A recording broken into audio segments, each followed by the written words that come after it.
and this is our plan of attack. Banks have become an essential threat to our democracy. So consider this justice. Thank you for listening to Revolution Radio at freedomslips.com, the #1 listener-supported radio station on the internet.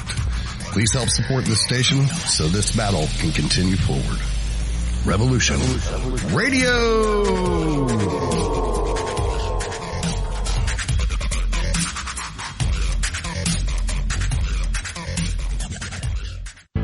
Extendivite really works. Just listen to what some people have to say. Several years ago, I was developing a very severe situation. I called it my flippy heart. It was doing not good things, and I did not want to go to a medical doctor because I just knew they would give me a cover-up pill. I didn't want to get onto that sort of thing at all. When I learned it was garlic and cayenne is a healer. It is a wonderful herb. I said, I think I'm onto something here.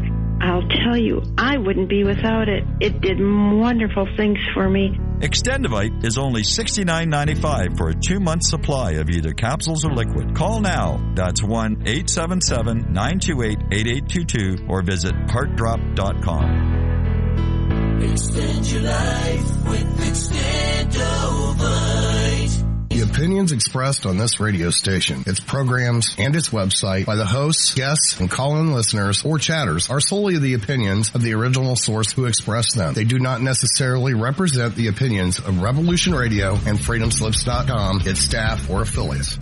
You're listening to Revolution Radio, freedomslips.com, 100% listener-supported radio, and now we return you to your host.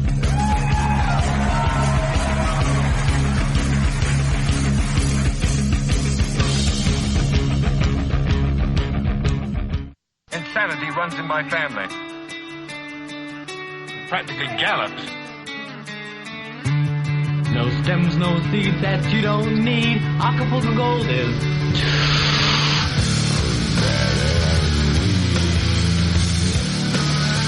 This is the most acid I've ever seen anybody eat in my life.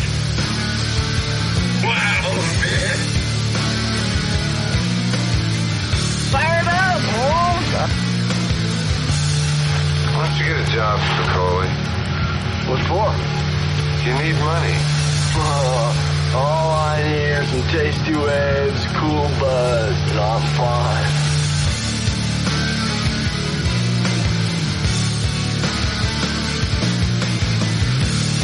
Welcome and thanks for tuning in to Revolution Radio. And now it's time for that feral hippie herself, an infantic, esoteric, eclectic mix of the adventures of that feral hippie, Miss Mona Radler.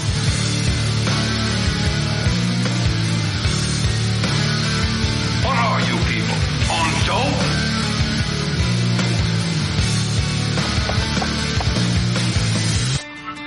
That was my skull! I'm so wasted! Make a move and the money gets it. Dave's not here. All right, Mona, it's all yours. Take we are here. Wednesday's edition of that's just Mona Radler.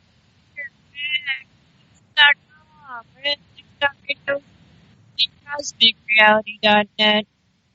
Remember, we are listener supported, so please do the donate click. We seriously need the donations. We also have archives, and if you go to the Swaggle store from the homepage, you'll see all kinds of things you can get together to help support this station. That's right. I love this station. How about you, Bridgette? I love this station too, and I've been on a lot of other ones, and let me tell you, Revolution Radio is awesome. It's had its changes. I've seen a lot of years of changes, but yes, I wouldn't go anywhere else. Nope.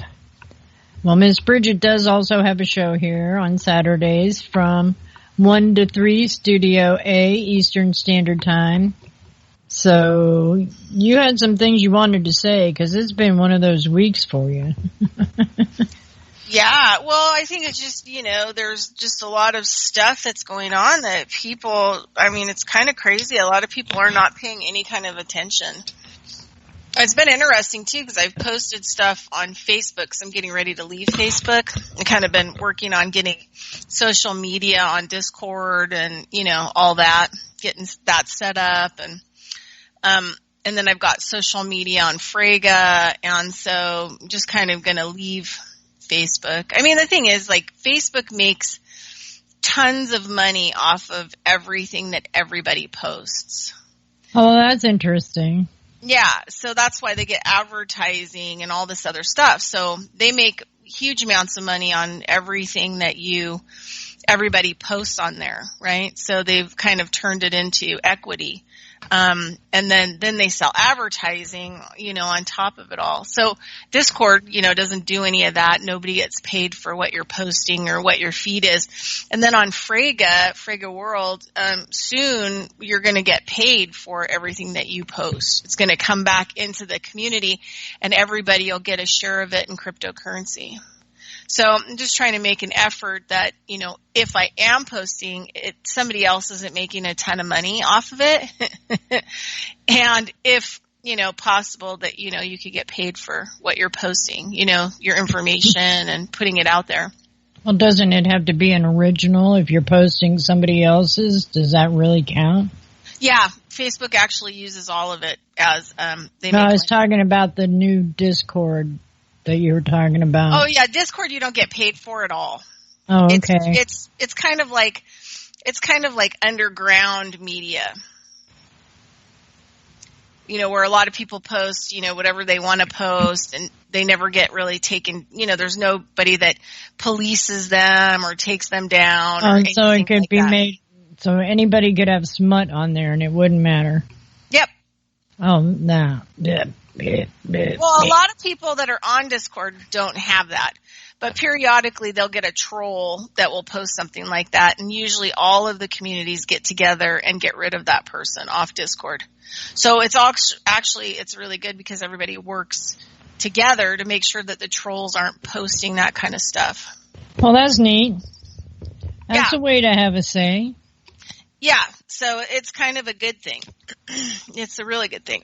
And I like the people on Discord because they're a lot more conscious. And Discord was actually started as Xbox Gamer, where all the gamers could get together and, play games together and actually talk to each other and stuff like that. It has voice stuff.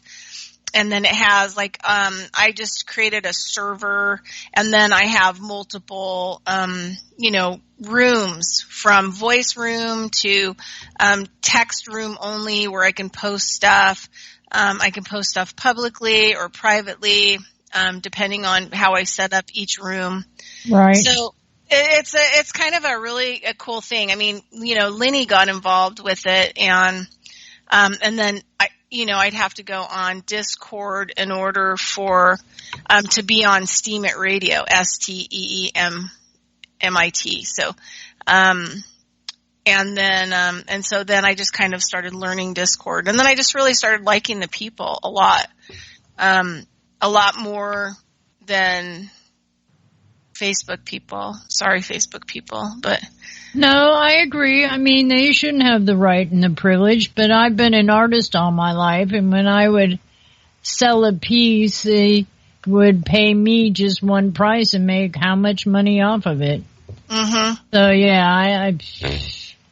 I don't have a problem with that at all. Yeah, so on Frega, it's supposed to be, they're working on it. It's going to be a multiple cryptocurrency community where people make the money back, and they've actually making contracts with Amazon and eBay and Zoom and a lot of these other people, so that if you use Amazon to buy things through Frega, the money that Amazon would get from you buying stuff on Amazon actually comes back to Frega, and it's split up and divided through the community into cryptocurrency.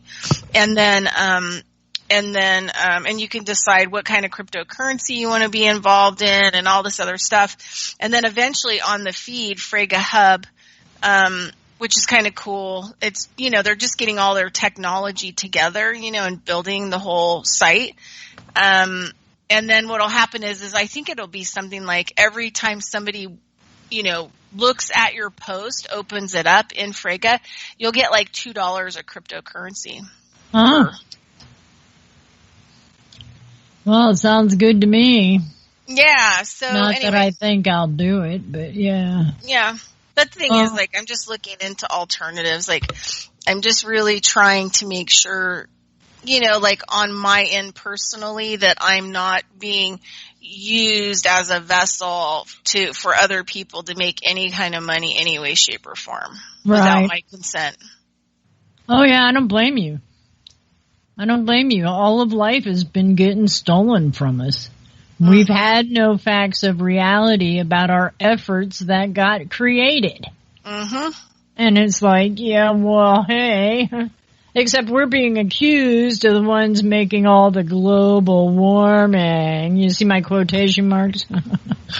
And it's not us. Do you know how many tons of carbon waste an ocean liner puts out every day? And then, you've watched Mike. Well, what about the chemtrails? I mean, that's an environmental disaster. I mean, what I was just going to bring up is Mike Morales. Have you seen his videos? I think you have. Yeah, I was the one that really started posting him everywhere. I haven't been watching him because I've been trying to get my stuff done for school. Right. Well, I will post yesterday's for you. Yeah, but it's unbelievably epic. Russia and China just came out and they're doing I think it's Russia and China and someone, either China and India or China and Russia. I'm amazed China can breathe at all. Well, this is the thing is there's a huge movement to clean everything up because, they've been taking, in order for America to do business with them, they've been forced to take our garbage. They've been forced to take our recycling. And, they've been polluted by the U.S. and Canada and the U.K., just like every other country in the world. And now you have all these countries, India, Philippines, China, all these countries that are going to refuse to take our waste. But the whole thing is China's the one who helped create it through all the packaging. Right, but what I'm saying is they're moving into actually solving it. India, I think last month, India planted across an area, they planted 12 million trees and their citizens participated in it. They did it in 2 days. Oh, that's cool. But have you seen the South Colorado devastation of death? all the forests in Colorado are pretty much dead. 100% dead. Have been. Oh, and that's just the saddest sight I've ever seen. One of them, anyway. Can you imagine if it goes up in flames? Well, yeah, somebody was stating that, but there are little babies still there, so it's not like that they can't take those out and put new ones in. Well, but it costs money and it costs labor and it costs, the thing is that I like about these BRICS nations that are moving ahead, like India, China, Russia, South Africa, and Brazil, is that they're moving ahead with actually getting their people to come out and actually help do the work. Do you know what I mean? Like to volunteer and actually. And they got to be conscious. They got to be conscious enough, Bridgette, because they haven't been fluoridated to see that we should give a shit about our home planet. Yeah. And then, so I think it's China and Russia. I don't know. It's like either China and I think it's China and Russia, but they've signed an agreement for $300 trillion to replant this huge area, and I don't know what country the area is in, with trees. So, they're moving ahead with, right now, Russia is GMO free. They have it since 2014. Move to Russia. And not only are they growing ancient wheat organic grains, but Russia, since Chernobyl, has become the #1 biodynamic farming country in the world, which is the top of the food chain as far as farming and cleaning up the environment and soil restoration. Right. Rudolf Steiner's work that I studied, I went to school for, got certifications, and been doing it for quite a while now and consult. But, one of the barrel prep, we have a prep that's called the barrel prep, and it's like a a specialty compost that you make. It's super unbelievable. There were some studies that were coming out of Russia in 2011, and they were using the barrel prep around the Chernobyl areas, and they were finding that the microbes in the barrel prep were actually eating all the radioactivity. Well, and that's so interesting. the International Biodynamic Association put the money forward, huge amounts of money, to actually do a formal scientific study on it to prove that Rudolf Steiner and the cures and the preparations that he made. I mean, a lot of people don't really understand Rudolf Steiner, and he was already seeing what was coming. He was warning people in like the turn of the century about vaccines. Before they were even instilled out there. Yeah, and he was warning about the soil. He was warning about a lot of stuff, and he traveled, 500 years into the future. Mind you, he was a mystic, also well educated. Just a lot of those people during that time frame that popped up, mid 1800s, into the turn of the century. There were tons of them that popped up that were, well educated and also had the capacity to have some kind of mysticism, to see kind of in the future and what was needed. And he was murdered in 1922. He was mostly interested in re-educating through anthroposophy medicine, which is, basically eating food. It also, anthroposophy medicine these days is actually, has moved into certain homeopathic remedies, but they're only through biodynamic grows and institutions of anthroposophy medicine that you can buy exceptional homeopathic remedies. Exceptional. Way better than what you can get on the main market. And so, he was all about nutrition and plant herbal medicine and the different types of plants that can be used. I spent 3 years doing an online, long distance, program for anthroposophy plant medicine for 3 years. And it was just kind of mind blowing. It's just mind blowing because it's, Steiner approached things like Schallenberger approached things. And it's the opposite of the approach that we approach things that we've been taught to. Right. And I love what Ralph Ring said on my show a couple weeks ago.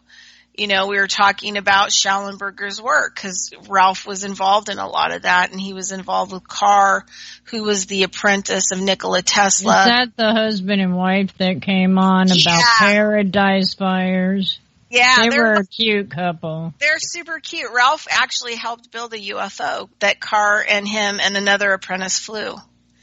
I don't doubt it in the least. Yeah, so Ralph is so cute because, he talked about how the fish are swam. Well, they survive. The water swims the fish. The birds are not flying, they're flown, right? They have a relationship with air, and how they rudder through the air currents. The currents are already there.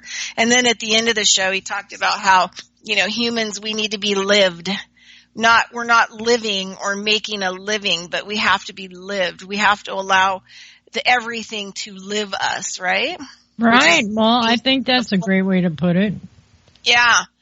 So, yeah, and I was like, wow, just so awesome. And then, Jordan Maxwell last week. I love Jordan. I love that he's so cute now because he's kind of demanding, towards the end of the show. He's like, okay, so we're going to be doing more of these shows with you. And basically next time I'm going to be talking about Admiralty law. And I'm like, great, so now he's like kind of preparing himself because he likes me and he likes my show that, he's going to start doing a series of talks on certain things. And I just love that too.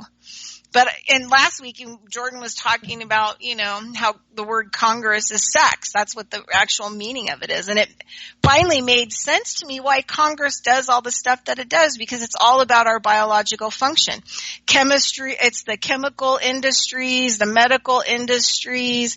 It's, whether we're going to get abortion or not have an abortion. It's basically, everything that Congress does pretty much has everything to do with how we biologically function or not going to function. Did you know that it was 11 white males who have made it that violence law against people who assault women or whatever. It was 11 white men who would not or finish passing that law. Yeah. Well, it's because, Congress is corruption. It's about sex. So it's about our biological whatever and how we're going to be treated. So of course they're not going to give us any kind of laws that are going to give us control over our biological material. This is why they're spraying us. This is because we're a scientific experiment. That's the way Congress, as the word sex, I don't know if it comes from Latin or whatever else. The other thing that really was crazy, I've been listening, I've been digging down this rabbit hole. There's a guy named Mark Christopher. He's, I think he's like living in England, but he could be like Indian descent from India. And he's very dark complected, so I'm not really sure what his nationality is, so I don't want to be racist and say, he's a black guy or whatever. I don't know. So I started following the rabbit hole with him, and he did this whole thing where they went and they got a sea pass, and then they served the Vatican, and they showed the video afterwards of what the Pope was doing because he got served. And then he was studying from this other guy named Wynn. And so I started watching that guy's videos. Holy crap. Wait a minute. He got served with what? Mark Christopher served the Vatican and the Pope. He went there and he served them. Served them what? Come on, you're letting that part go. What do you mean? Well, legal documents saying that, basically the people listed in the legal document were no longer allowed for the Pope or the Vatican to be in contract with. So what happened was... Oh, interesting. Go ahead.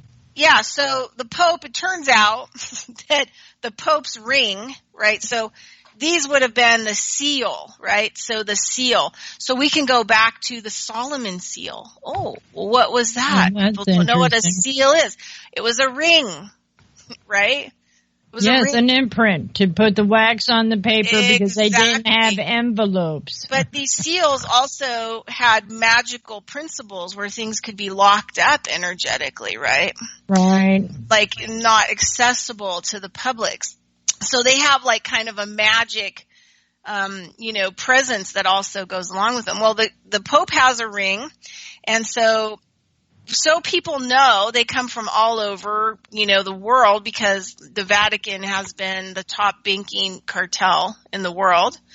And so when they come in, I don't know if they do it once a week or they do it once a month, but there's a line of thousands of people from the banking industries and governments that come in, stand in line in front of the Pope, and then they all bow down and kiss his ring and then go off. That tells them that they have a new contract with the Pope, right? They're now in a contract with the Pope because they've kissed the seal, right? And the seal reestablishes the new contract between the Pope and the Vatican and whoever's bank it is, or investment banker or politician, right?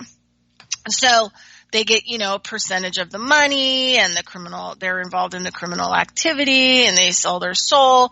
And so what happened is when this Mark Christopher, you can look him up online. He has, I think it's a site called Quantum Grammar Language or something like that. YouTube Quantum Grammar Language.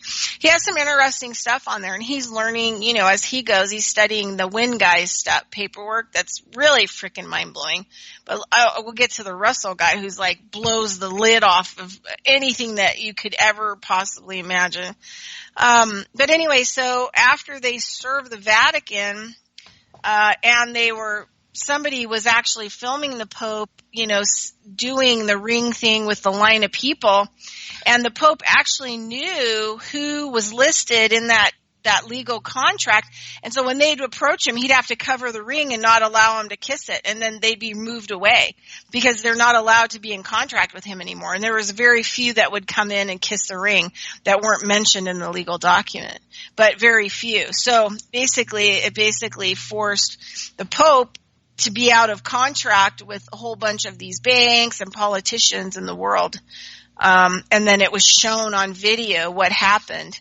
the Pope had to actually cover his ring when certain people were approaching to kiss it, and he didn't look at them, and then the security moved him along, which told them that they were basically out of God's grace, right?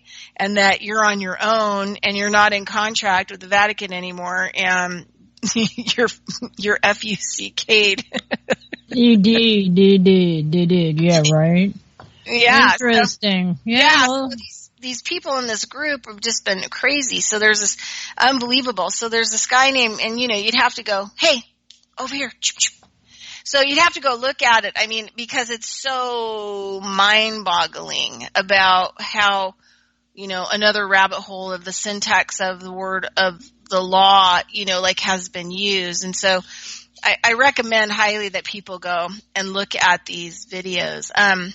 One, let me post it in the chat room here, and then maybe you could post up.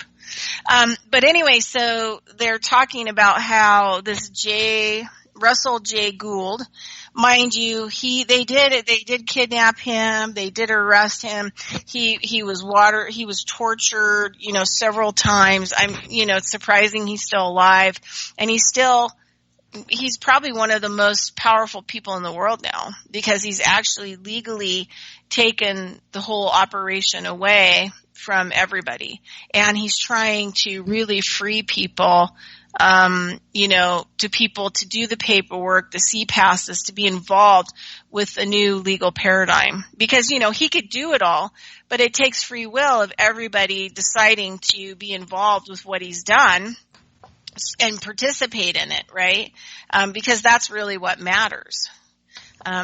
So he tells people that, all these people, they do it for free. They give this information for free so that people can start freeing themselves. So hold on one second, and then I'll post some videos so that people can have them. You can post them in the chat room or whatever. But so I was watching a 6-hour, so this Russell J. Gould guy has not been in public for 10 years. And in May, he did a 6-hour, workshop for anybody that wanted to come for free on understanding what he's done, the language of the law and how it's used and everything else. So they use syntax in law, right? And so this is something new that I've been learning like the last 2 months, trying to wrap my head around it. So syntax is kind of like what the word initially starts with.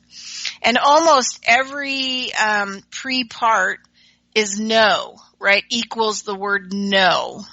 So, you have a prefix, say IN on investment. Well, the IN in the syntax prefix law means no. So you go in to pay this money into a bank to get an investment, buy bonds or whatever. But because the word investment is used, the IN at the front means no. So he says what that means is that you put that money in there, but you invested. There was no investment made.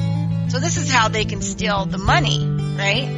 Then you go in for a deposit, right, to make a deposit into your bank account. Well, the DE at the front of that word is no. It also means no. So it means you made no deposit.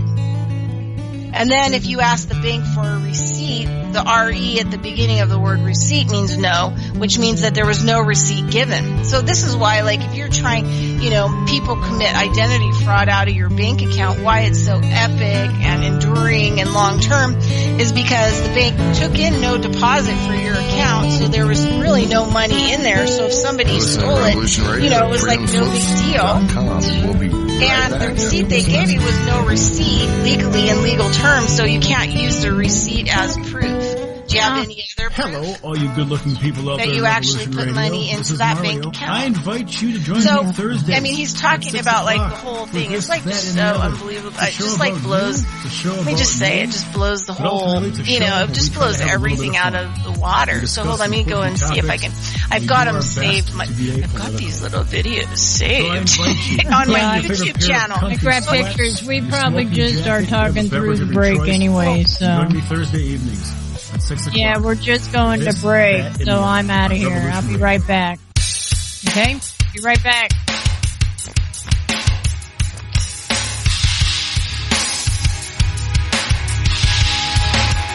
Enter into a world unseen on Raven Star's Witching Hour. You will encounter eclectic topics from the realm of spirit brought into our matrix of truth.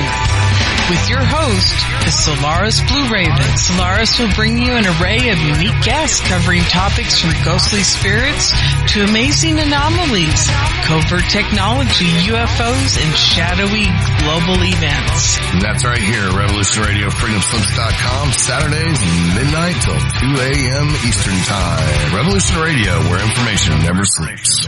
Let the magic rise.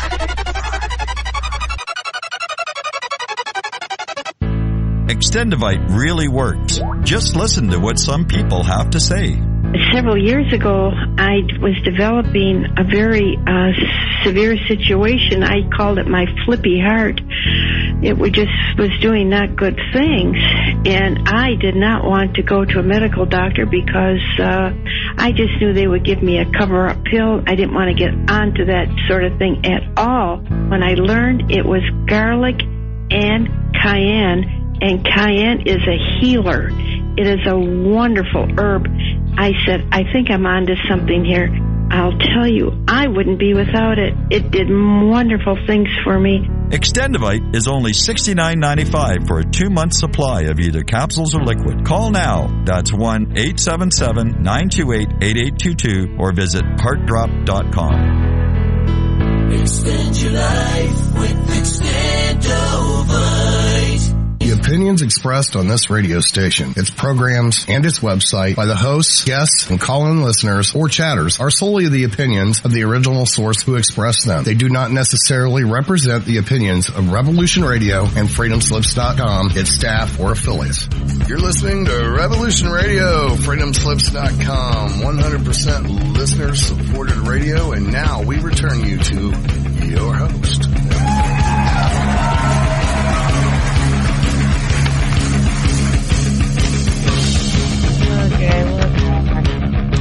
Right in the nick of time.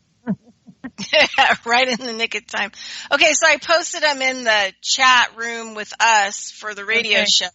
They should be posted. People should watch them in the order that I put them to kind of get, an idea. And then I'm putting on here, I'm going to post my YouTube channel, which is Consciousness of Economics and Urban Farm Project. And in the playlist, I put lots of this kind of stuff, especially in the disclosure areas. I've got like 5 disclosures, but I put a lot of this kind of stuff in there. And these ones are off my playlist in Disclosure 1. So that way people can go to my YouTube channel. You put it in ours, right? Not your individual. You put it in Studio B one, okay? Yeah, I did. That way it's easier to put. But then you can post the YouTube channel, and then people can go and find something there too if they want. Oh, my brain is not working. That's okay. My brain's not working either. But anyway, that way you're on overdrive. I know. Okay, let me see. For the closure of Postal is the first one, and the rest follow. Is that what you said to me?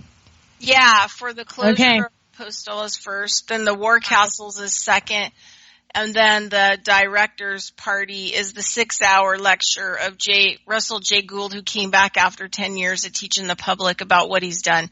But the War Castles explains what Russell J. Gould did, and it talks about how Russell is so smart that what he realized he had to do was that he had to change the periodic table, and they're saying that he's changed it into kind of encompassing ET technology kind of, systems. And then he built the whole legal thing and how he took them all down from there. And then you can go and watch the 6-hour recent May Directors Party, which Russell J. Gould gives a 6-hour workshop on the languaging and everything that he understands to try to teach people, all of this stuff. But it's all really brilliant. It's just super awesome. Okay, you got it all? Are you there? I didn't get it all. I got one done. Okay, I'm sorry. Well, you disappeared. I'm a human. I'm not AI. Don't start with me. Okay. All right. Humans are important too. No. Oh, I'm posting it in 3 different places, so okay? Oh, I'm sorry. Okay. It's not going to be immediate. Right. So, yeah. So it's all good. But anyway, I highly recommend people go in there and check those videos out because, you know, I've been kind of got my feet in all different kinds of law since 2009, doing my own legal paperwork, common law, working with Common Law Group. One of my good friends, who's like my dad, is a retired common law court judge from Arkansas. So nice. But this work blows it all kind of like so far out of the water about, you know, how the language is used and how we don't understand it. And one of the things like Russell J. Gould says in that first interview, the first video, is that they use this no syntax in everything, in TV, in movies, and music. And so we are so saturated with no and not really understanding how. Oh, okay. That's what you meant. Because I was thinking syntax was something else. But what you're saying is we've been programmed for everything to be no instead of yes. So it's a deficit instead of that's and so that's one part of it. So there's just no way that we could really understand how the legal professional is using language. And like Jordan and I talked about on the last show is that was good. There's 20 dictionaries, and it depends on right? The big toenail dictionary. I mean, Right. So if you're law, you're doing the Black Laws Dictionary, which a word in that dictionary and the Merriam Dictionary are going to be completely different, the definitions of them. You know, that word's used in medical. They've created a whole other different, you know, and this is why I think, you know, education is important to a certain extent because you're not going to know the difference. You know, I mean, we don't know the difference. We don't even know there's a difference. Yeah. So here in Nevada, we're ranked 50th in the nation as far as education, including higher education. And that's, I mean, you know, that's near. You know, try around here, but yeah, I see what you're saying. Totally. Because, you know, you're getting a bachelor's degree in college with a 6th grade reading level. And I have a friend of mine who was working on he's been on my show because we do a lot of, you know, shamanism type work together. He was my student in the past. And, you know, he went back to finish his doctorate in math. And so he was teaching, you know, math as a teacher. And he was being attacked by literally some of the millennial students because, you know, they couldn't do the math and they were getting Common Core. Yeah. So then he goes, you know, then they start doing mutiny on him in these classes. Whoa. And they go to the dean and he starts to get reprimanded by the dean about how he has to do a grading curve. And he's like, okay, well, they're all getting a D. Okay, most of them are getting D's and F's. So how do I curve that grade?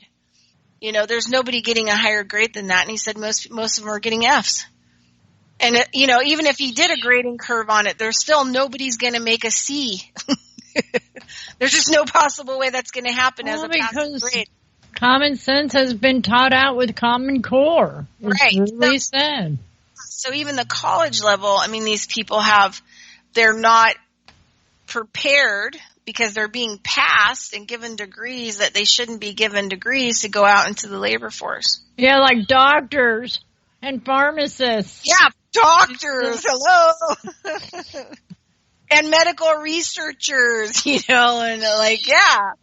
Yeah, well, I've known a bunch of college students, and when I lived in Florida, some of them moved back up north because you get a better education in the northeastern states than you do in the southern states. But I don't know how that would really rectify with you. It's the whole nation because nobody has watched and witnessed. Well, that's what the thing is like, so you've got, okay, so back when, you know, President O was in, They had to hire, they were starting to fix some of the bridges. I mean, obviously, the infrastructure is really shovel ready, right? Because they haven't really fixed any of it. Dams are cracking, bridges are falling apart. I mean, they made an attempt to fix a couple of the bridges in the U.S., but the problem was that they had to hire Chinese companies, Chinese engineers, and Chinese labor to fix a lot of the bridges that were collapsing in the U.S. because guess what? They didn't have an educated labor force in the U.S. to actually do these jobs. Are you serious? That is so disgusting. That's how bad education is. You know how many other nations actually teach and promote more than one language? Oh, yeah, no. This country doesn't. Yeah. No. Canada speaks 2 languages. I mean, they speak English and French. French is their secondary language. I mean, if the people in Quebec could make it so that French would be the first language, but, they do have 2 languages for sure. Well, everything's English to me. Yeah. No, but the whole thing is just entirely, like, for example, I had a friend of mine who, came from another country, who had a doctorate in mechanical engineering and was so phenomenal, and her education was so phenomenal. She got hired with NASA Ames, to work for them for 3 years. And then she got out of, when that contract was finished, I mean, she was doing all of the patents and the scientific work for pumps, because that was her, specialty. And so she started kind of branching out into making hearts, like, mechanical hearts that could be put into people that would pump, blood and stuff like that. I mean, just so brilliant. And then she got married to a friend of mine who's a U.S. citizen. And so she went to a college, I'm not going to mention the college, and she got a job there, and she busted her bung for the 3 years. She was bringing all of the money into the mechanical engineering department. She started a whole mechanical engineering section. She actually was creating the software for students to learn mechanical engineering, and like I said, grant writing and bringing tons of money in. And then she comes to find out that she and her whole department is making the least amount of money by 30%. And she's the one, like, developing this whole new section of education for this department. So she quit. And guess who picked her right up, because she was so well educated. She was, because she had this amazing education from another country that actually educated their population.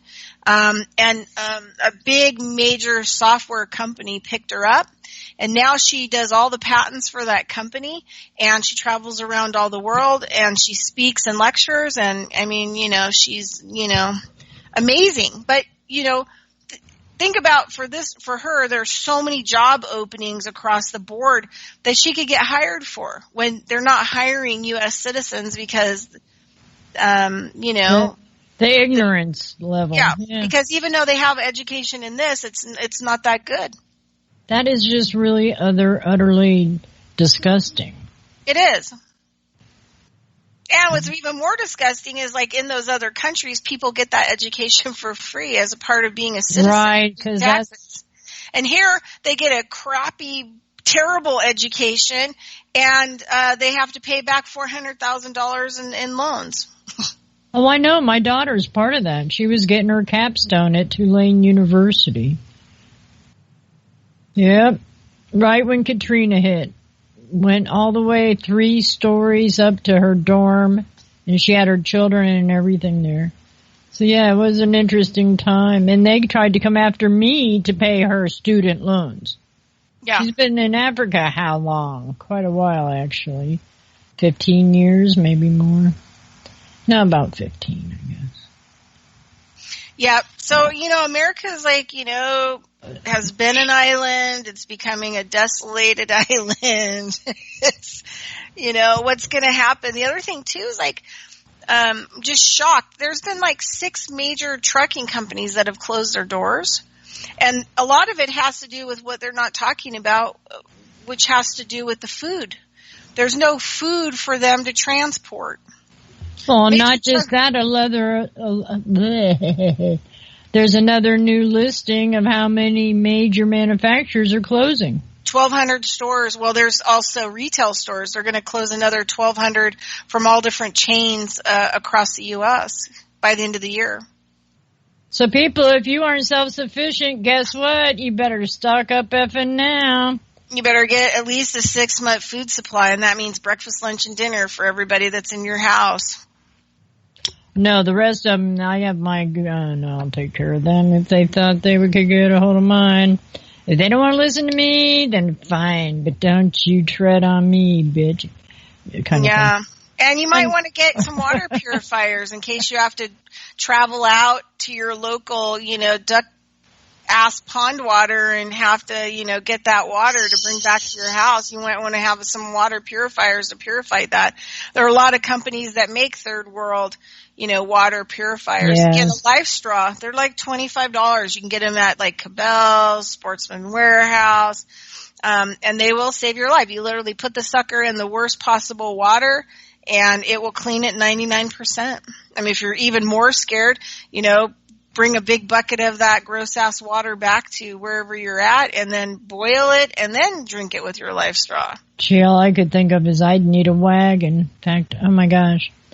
Yeah, it would be something else. I mean, people don't live. I live in the desert. The only water we have is the Truckee River, and it runs through like the middle of town. But there are so many developments that are built way out in the middle of the desert that are on the public water system.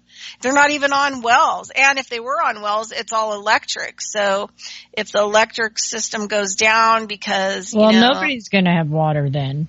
Right. I mean, think about it.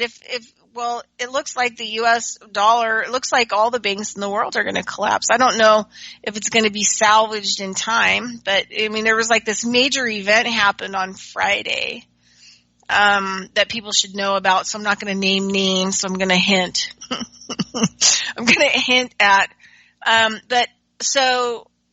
been listening, to this guy. Actually, I've called him in person and talked to him about a friend of mine who has a original farm claim that still hasn't been paid, and for the government, how they illegally use the banks to take people's farms back in the 80s, like during the Farm Aid, movement and stuff.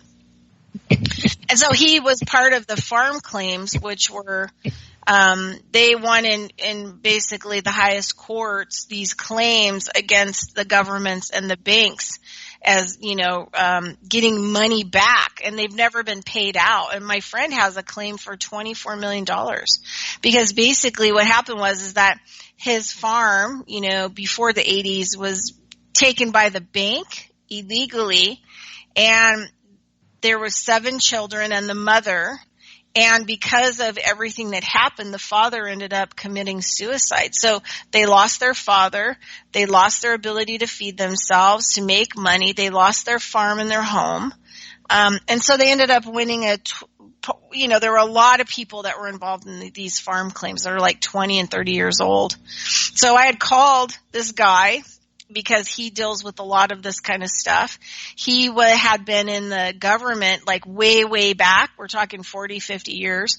And he works with, let's just say, the families who have gold, ancient gold. And he developed thesis on new money systems that would work for people and how to pay off all countries' debt worldwide so that the people could be free. And so he's been working with these, families that still have ancient gold that has been hidden, that hasn't been on the markets, that's getting ready to be released to pay off all the debt worldwide for all people. So he's like a key player in a lot of this stuff. And so I know that he's real. I've talked to him. I'm not going to tell people what his name is. But what happened is that, the highest level of political office and offices were involved, from what he says on Friday, of using him. They had somebody come in and forge the guy who's working with the Gold families. They forged his signature on these things. The U.S. government was involved, the highest offices. They made a bond. The elders with the gold, I guess, had a gold bond that they had brought forward because they thought the release was going to be final.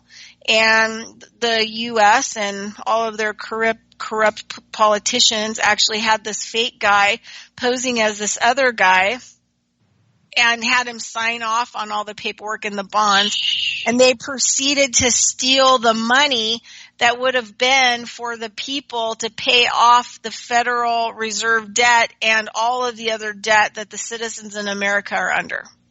And so they almost got the money. It was an unbelievable amount.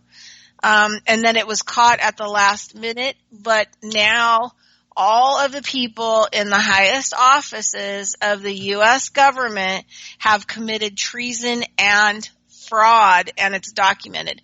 And they don't want anyone to know because we could call them the cabal or whatever else. They're trying to stay in business. They don't want this effort of these families to free the world from the corruption and the banking situations and all the debt that we're in and under.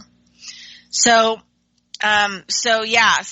it's just like so unbelievably corrupt, you know? Like they would make a normal person distraught. Yeah. To not know this and then to hear that you've been sold since birth and people and other things have also been making money off of what that amount of money was. Yeah.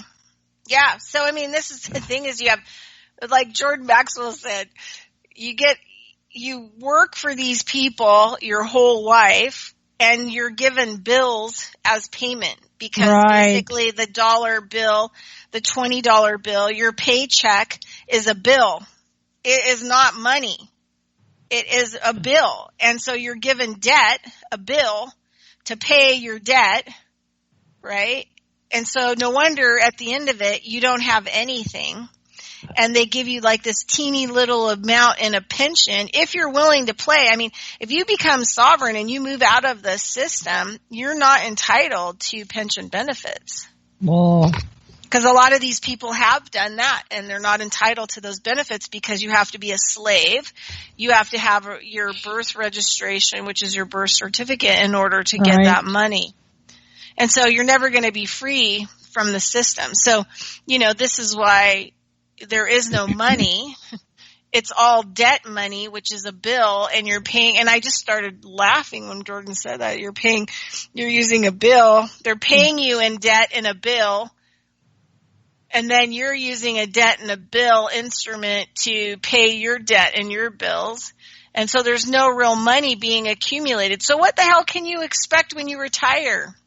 I know, that maybe they'll steal it all? Well, or maybe they'll decide not to give you your little pension and, you know, whatever else. I mean, they can make any kind of determination they want. I mean, did you see that article? I saw it yesterday.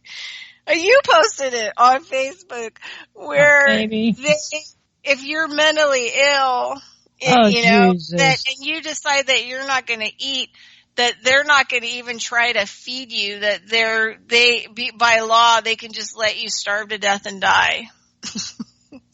But you really can't force an individual to eat unless you shoot them up with some kind of saline or whichever, or a tube down the throat. And you know the stuff they're going to give them is not nutritious anyway, so. Right. And why bother? But let's maybe try to get the person the help that they maybe need. Right. Emotionally.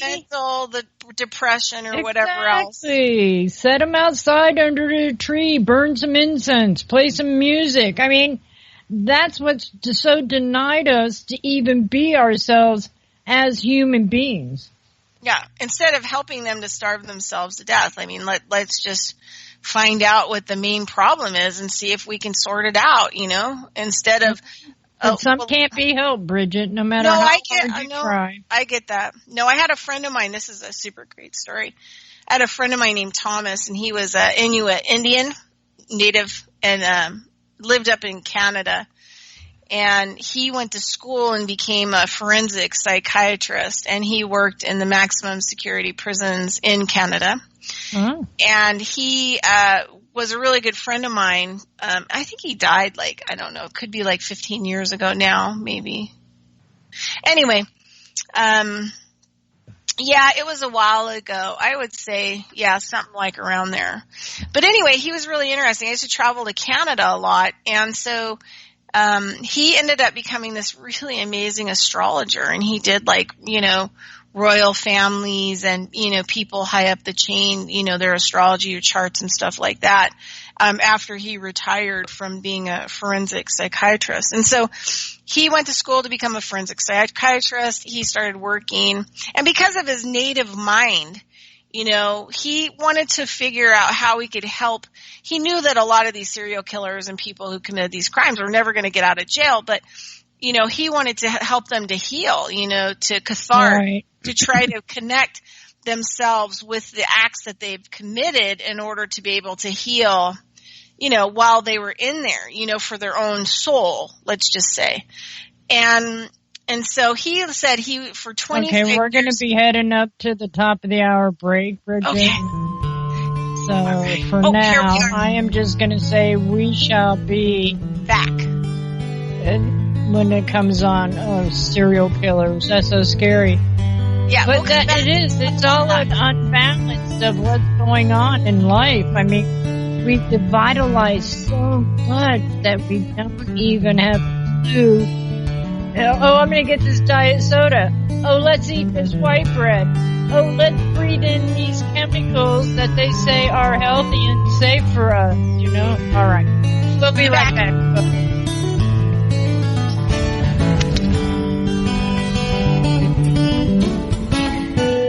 Listen to Revolution Radio at freedomslips.com, and we'll be right back after this message.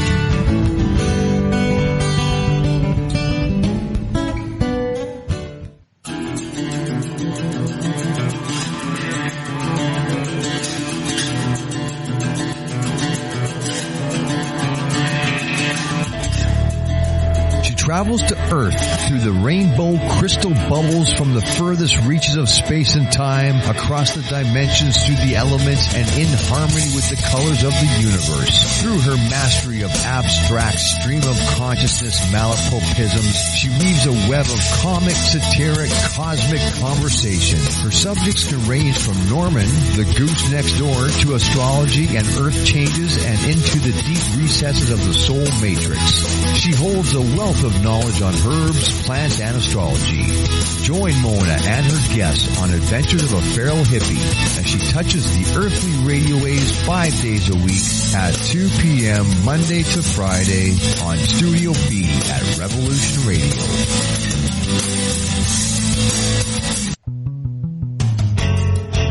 Hi everybody, it's me, The Fetch, host of Inside the Eye Live. Before the Sunday mainstream media political pundit talk shows, there's Inside the Eye Live, where we break down some of the weekly mainstream media talking points before the talking points even get aired.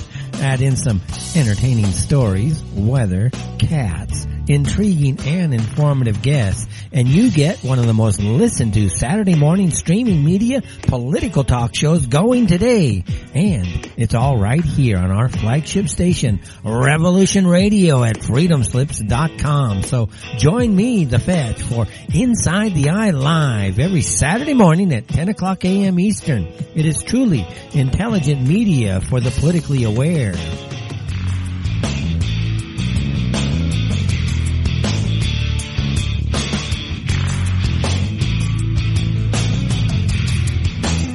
Who are we? Where do we come from? Are you curious about the origins of the human race? Join me, Gavin McCall, and a variety of guests on Ancient Humans, where we decipher world events, explore scientific theories, personal stories, myths, mysteries, and lore about the history of the human race.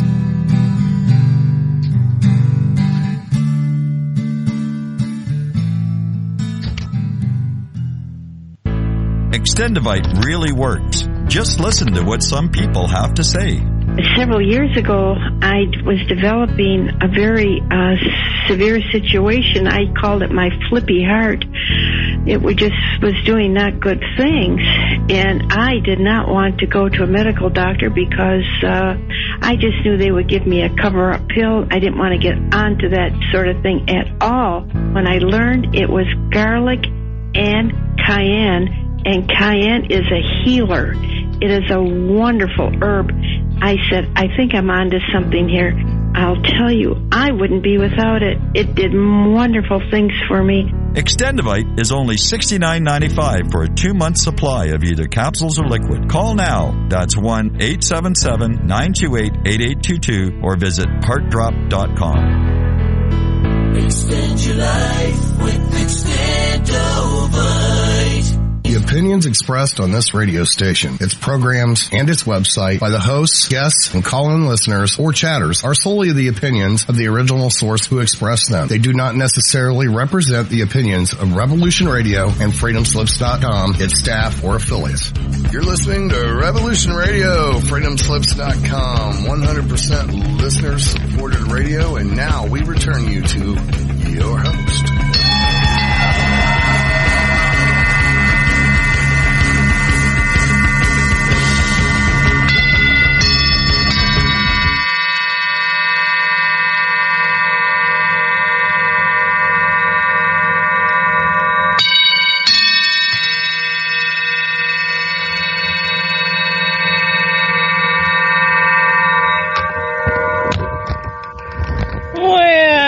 Welcome back. We're here at freedomslips.com, revolution.radio, and cosmicreality.net.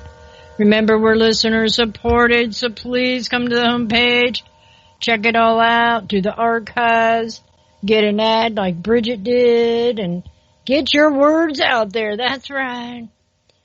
All right. Are you okay? Did you have a headset on when I dung the bowls? I did, but I remembered you were going to dung the bowls. Oh, gosh. Yes, if we only followed the real history. But really, do you see anything productive out there? Somebody said that they would rather have you live somewhere else than Las Vegas in chat. They'd rather have you somewhere safe. But you're pretty safe, right? Me? Yeah. Well, probably not. I mean, I'm living on a 3rd-story condo building. And, ideally, when everything was going to fall apart, I really wanted to be on land building, I want my long-term project. And, my funders are... they're waiting for the U.S. dollar to collapse so that they can, put the money that they're holding in other countries, into the new currency in the U.S. and then give everybody the money. And then I would have money to buy land, and then I would be doing 8 combat veterans a year or 2-year program. Teaching them how to biodynamic farm and do large-scale land restoration work, with native stuff. And then I'd be working with a lot of the people in the native seed movement, getting native seeds and doing large outgrowths to repopulate a lot of these seeds that are going extinct. So those are like my main things that I want to focus in on. And I have plenty of education. I also want to save a lot of herbal plants worldwide on the land from extinction as well. So there's a place where, these things can be grown and harvested to be shared. But that's in the long run. But I'm not on land. This year I'm getting my national certification of herbal medicine, doing wild crafting, which is really exciting. Isn't it?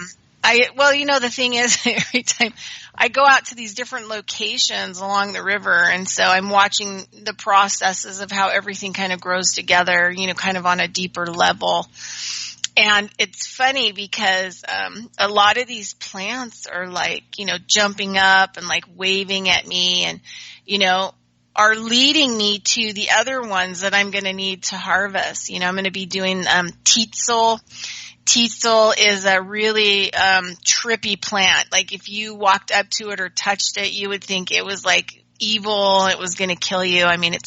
It's kind of a formidable opponent. And the root And, biannual means that the plant does two functions. Like a mullein is a biannual. Teasel is a biannual. So the first year, it grows a root and it grows a plant. Then the second year, a lot of those biannuals will digest their roots a little bit so that they can push a stalk, so that they can seed and flower, have offspring. And then they, usually cack over and die. So the teasel root cures Lyme disease, and the more that I've been looking into it and kind of like what it does, it's a pretty amazing function. I think it would kill any kind of parasites, viral agents that are, hiding in joints and tissues. Forces it all up to the bloodstream. I wouldn't use just teasel alone. I've had a lot of years of private practice. I've worked with all kinds of people, colleagues. I've worked in all kinds of different clinics. I've always done the energy structural medicine, and, I specialize in nutrition. And that kind of stuff, kind of from a different perspective. But, the teasel is something that I've never seen before, anything like it. And, it can cure Lyme disease. Do you find any peyote out in that there desert?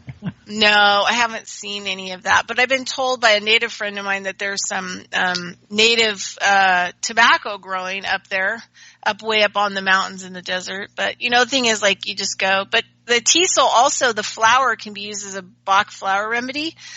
And, it heals brokenness. Oh. And so you can harvest the flower.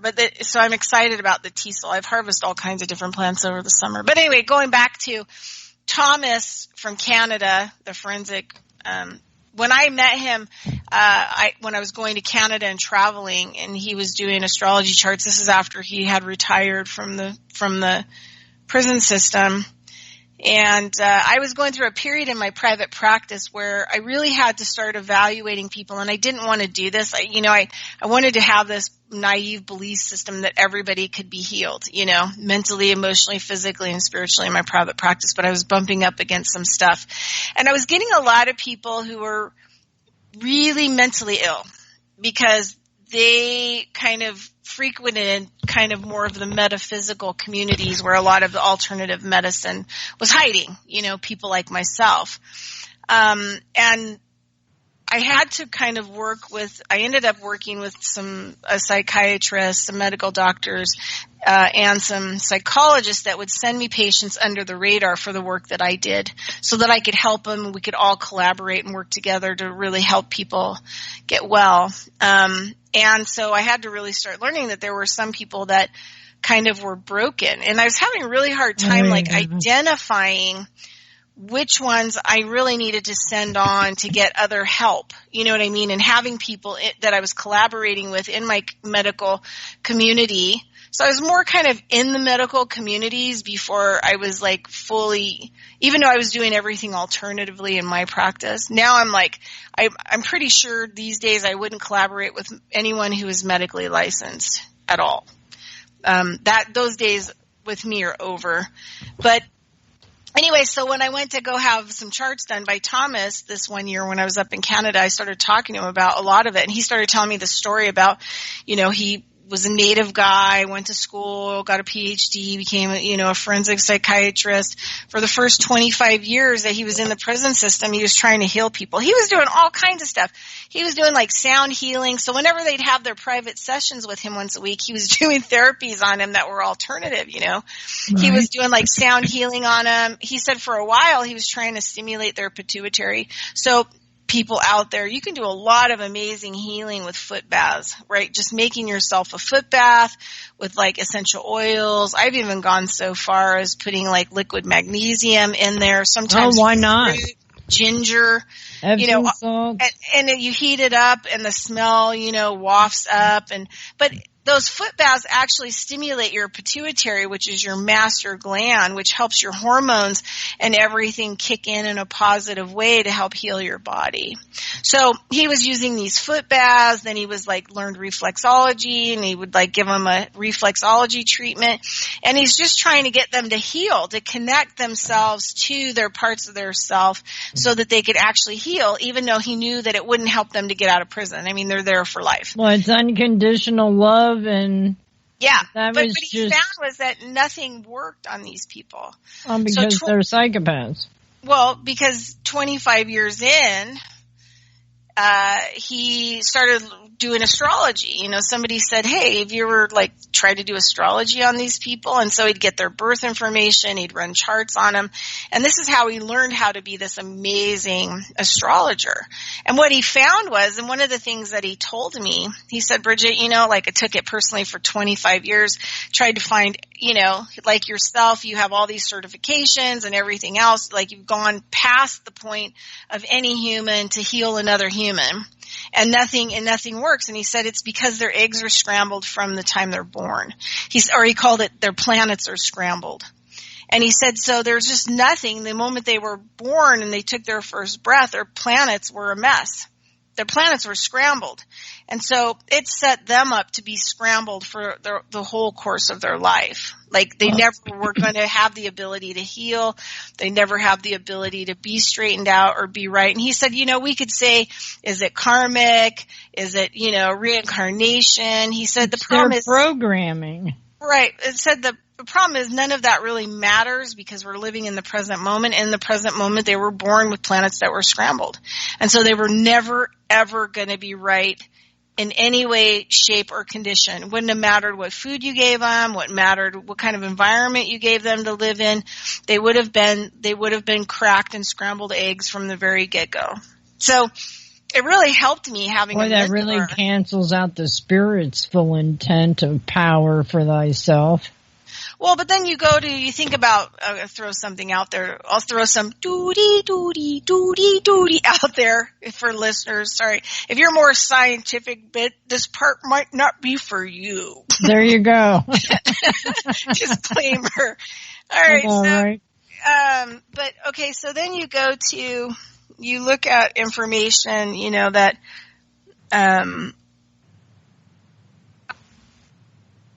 there was information that came to me, and I have a long history of dealing with extraterrestrials. I mean, it's pretty common. I put all this information on my YouTube channel.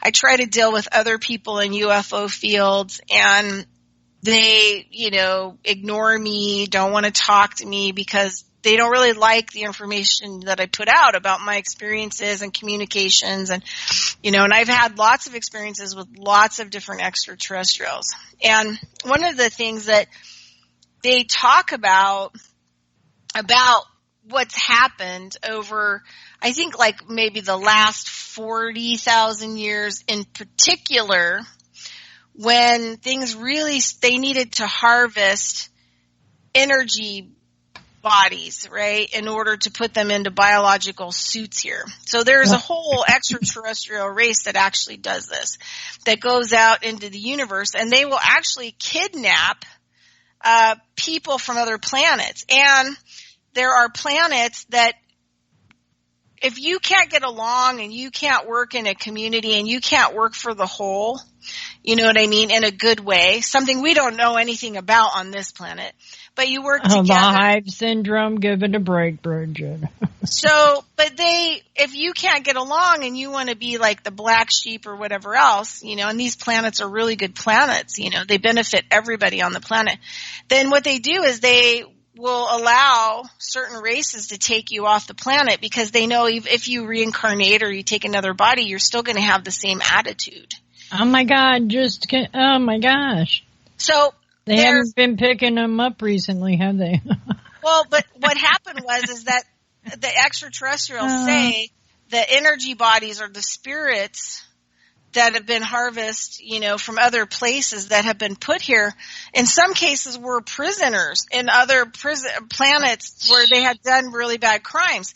And so that's why we have half the population that are psychopaths, is because they were brought here from other places because other planets and other species didn't want them. So we got them.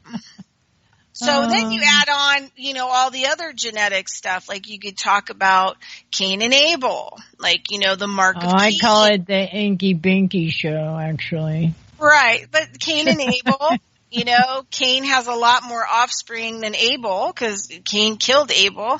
And Cain was mostly reptilian. He was the son. He was the son between Lilith and Adam, the first man created. And Adam and Lilith didn't get along. She was reptilian. And so Cain got more of the reptilian genetics.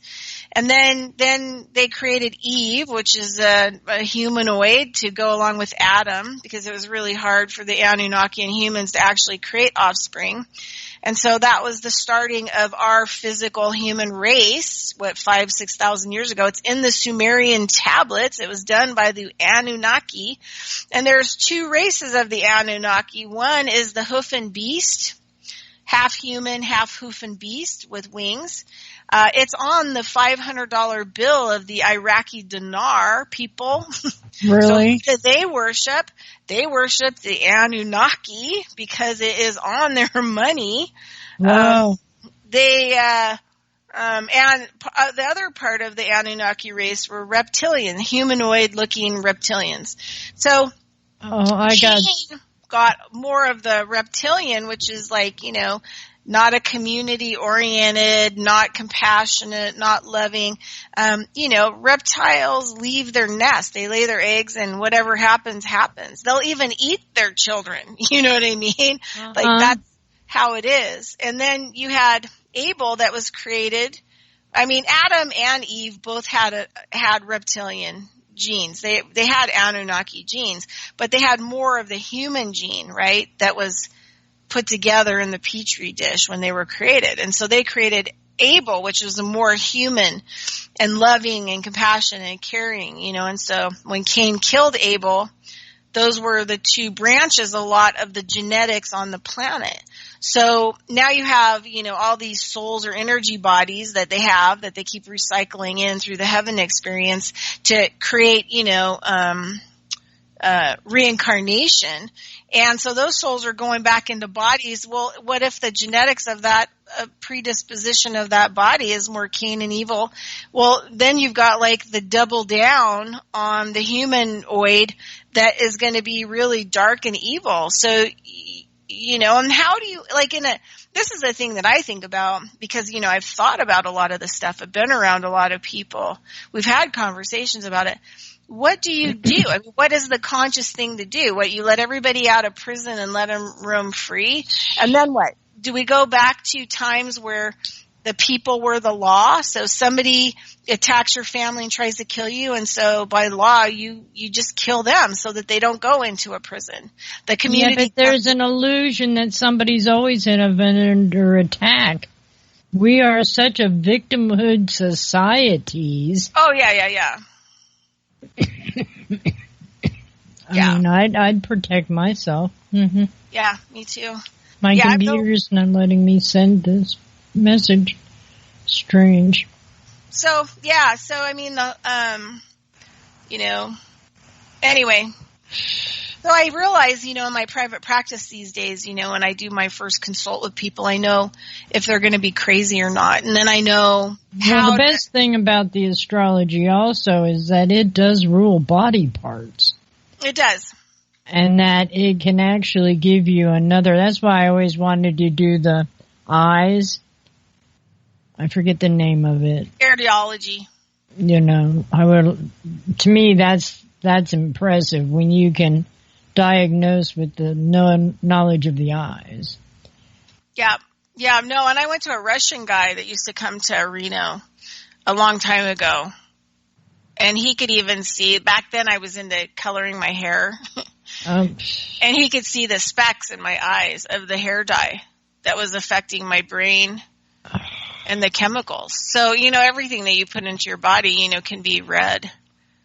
Well, that's interesting, because I try not to put anything, but I don't know. Yeah, so there was a guy who was doing like 20 years ago that I ran into, and he was doing, I don't know what happened to him or his movement, but he could show the before and after photos. And mind you, the after photos, over a period of time of like 5 years, sometimes 5 to 10 years, it depended on how hard the person wanted to heal. Right. But he could show the progression of people that have brown eyes taking them to green eyes, people that had green eyes taking them to blue eyes, like the blue crystal eyes or the clarity eyes. Exactly. And he could take them through long periods of emotional healing that their eyes would actually lighten in color over time. Oh, mine were, yeah. I can see that. Yes, I can. Mine went from hazel green to blue, but they're not always blue. I think there's some kind of genetic thing like that too, because imagine if you were doing an Asian or somebody with dark eyes. Well, but this is kind of an interesting story. So a really good friend of mine is half Paiute, half Washoe. And we've done like a lot of, he's been really great for me in my life because he really helped me to go back to the prayer. You know what I mean? And not like Jesus prayer or any of that stuff. Oh, no, sage. I don't really do that. Sage and cornmeal. Well, some sweet no, more grass. than that. Like more kind of like the native-based prayer and how they pray. How those prayers are conveyed, which is a lot different than how we would pray, or but it's more of giving thanks and appreciating the life bestowed to you and asking what you can do to help it, right? Well, right, but it has nothing to do with you. Like the prayers have nothing. You never ask for anything for yourself, right? Well, I don't, because that's reptilian. If it's all about me. But it's more about the way that the prayers are offered. It's more for everything and everyone. So the healing has to take hold with everything and everyone before, the healing will take hold with you. So that's kind of where you're guided, is to work on the everything versus yourself. But anyway, so, one of the things he told me was that, he was doing a lot of they had a roadman coming in a lot to the area where they were having it, and it's kind of, they've had to register it, like church, right? So it has these federal laws that govern the use of peyote and the ceremonies. And the roadmen, they go down and they pick up, there's a place in Texas where all of the sacred, peyote and stuff is grown, and it's all grown the native way. It's all prayed over, it's tended, it's loved, it's cared about. Right.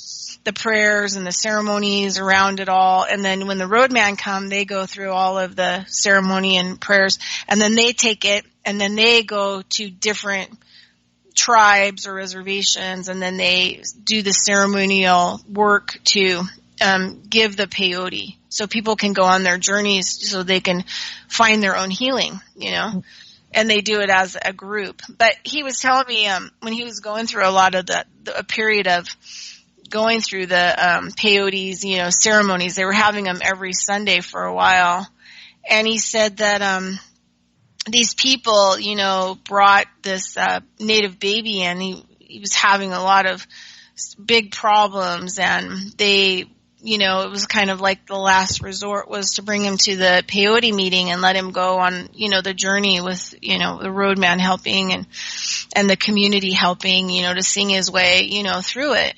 And, my friend said that he doesn't know if he was tripping or not, but he'd never seen, even when he was tripping on the peyote, he said he never saw anyone's eyes actually change color during the ceremony, but he said that he saw when they gave the medicine to the baby for his journey, that the baby's eyes actually turned blue. And then when the baby had come back from its journey, back to its body, then its eye color went back. But he said, he doesn't really know if that was just part of, the peyote talking to him, and seeing that, and if he was seeing the spiritual side of the healing that was taking place, visually, or if, it ever really actually happened. But, so that's the deal, is that, this is the other thing too, is there are a lot of amazing, shamanism type people who... Yeah, but it's just knowing how to love and appreciate life, and to know that we are on this road together. Yeah, well, I mean, but together with everything else, right? Oh, all life. Oh, yeah. I'm fighting 5G. Every day I go out and I pass out business cards to people to start looking into it. And I try to have conversations that are short and sweet, and I hand them shungite. Because it's like, here, you need to look into this yourself. Now, the ones I do have conversation with is pretty cool. But I'm just trying to let them know they're worth it. I had one guy, Bridgette, it was a couple, an elderly couple in Lowe's. I was getting birdseed for the feeder. And it's right next to the glyphosate. So, this old couple, because there was hummingbird feeders and that there, and the old man says to me, I haven't seen the birds in my yard. He was really upset. He was really like, because this is a bird sanctuary around here, supposedly. And he was just all upset. So I had to explain to him, do you see that stuff over there in that pile? That's poisoning them. Do you see this here? The red colored dye? That's poisoning them. I said, and then the EMF. So I pulled out the shungite. And because he asked me, which really made me feel very honored, because some people can feel that there's truth around them, and that's what you carry too, I'm sure. So it's like, oh gosh, there are just those momentary blessings where you go, yeah, it is all worth it. No matter what, just so they can check to see, and I hope they looked. Because that's all everybody needs is the yes, permission, not the no denial of the facts behind these realities that astrology works. Yes, it does. Depends on how you use it, who you are, and other things of that, because astrology saved a lot of my life. And basically the medicines, it's another thing. I investigated it. I didn't trust the system. I have not trusted the system for decades. And now it's like the system doesn't count like it used to. Now it's just the spirit. That's the only thing that counts, is that I'm going to follow through with spirit, no matter what it is. I'm not the herbalist anymore, or the astrologer and tarot card reader, or the seamstress, or the copper lady making anything, because I haven't had a sale in over a year of any of my stuff. So it's just that this is the way things are. If you don't want that kind of materialism from me, then I will give it to you the best other way I can. Even if it's just put my hand on your shoulder and say, have a good day. And I wish more people could do that. Yeah, I go out and do it with all the plants and nature and the bugs. Well, you have. I love you guys. I love you guys. Don't leave me. Don't leave me. I know. I'll be driving down the road. There's fighting for you. Big old beautiful willow tree. She gets love every time I go by her. Because I see the 5G hanging on the poles down the road. So I went and I purchased 500 business cards that have the 5G information on it just 'cause. And they're really cool. It says, I am your neighbor and we need to stop 5G. 5G uses power of 100 to 1,000 times greater than levels causing DNA damage using antennas located every 2 to 3 residential homes, which is about 800 feet apart. Property values will drop up to 20% on homes near cell towers. Federal laws give no decision-making to local governments, and the majority of costs for installation and maintenance will be paid by the taxpayers. Telecom industry representatives admitted to the U.S. Senate that they had not researched health concerns from the new 5G technology. This situation is illegal, dangerous, and immoral. So please help us. Go to www.5G-know.com. So, over 10,000 peer-reviewed studies show EMF, WI-FI, Wi-Fi signals damage DNA cells and organ systems in plants, animals, humans, cancer, heart disease, birth defects, miscarriages, neurological and child development problems, cognitive dysfunctions, and much more. Symptoms of EMF and Wi-Fi damage are seen in areas already developing 5G. Trees and other vegetation are dead or dying. Microorganisms in the soil are destroyed. Birds and small animals disappear. The first sign of the biosphere collapse was the decline in bees because we count bees. And they are now on the endangered species list. So estimates for all insects gone in areas with Wi-Fi is 80%. Where the bee goes, we all go. We're running out of time. Please help. Go to www.5g-know.com. So, are we in a commercial? We probably talk right through it. Enter into a world unseen on Raven Star's Witching Hour. You will encounter eclectic topics from the realm of spirit brought into our matrix of truth. With your host, Solaris Blue Raven. Solaris will bring you an array of unique guests covering topics from ghostly spirits to amazing anomalies, covert technology, UFOs, and shadowy global events. And that's right here at Revolution Radio, freedomslips.com, Saturdays midnight till 2 a.m. Eastern Time. Revolution Radio, where information never sleeps. Let the magic rise.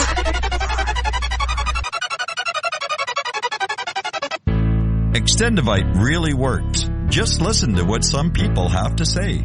Several years ago, I was developing a very severe situation. I called it my flippy heart. It just was doing not good things. And I did not want to go to a medical doctor because I just knew they would give me a cover-up pill. I didn't want to get onto that sort of thing at all. When I learned it was garlic and cayenne is a healer. It is a wonderful herb. I said, I think I'm onto something here. I'll tell you, I wouldn't be without it. It did wonderful things for me. Extendivite is only $69.95 for a 2-month supply of either capsules or liquid. Call now. That's 1-877-928-8822 or visit heartdrop.com. Extend your life with Extendivite. The opinions expressed on this radio station, its programs, and its website by the hosts, guests, and call-in listeners or chatters are solely the opinions of the original source who expressed them. They do not necessarily represent the opinions of Revolution Radio and freedomslips.com, its staff, or affiliates.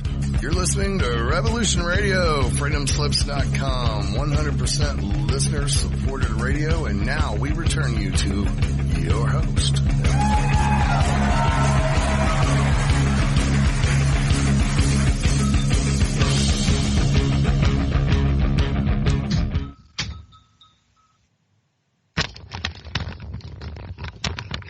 I'm sure we're back. Yep, we're back. Okay, what was that? I want to get those business cards. I will send you some. And then you can copy them. They were only $20, which was really reasonable to me for 500 business cards. I think it was 500. Both sides, well, he might have given me a deal. Who knows?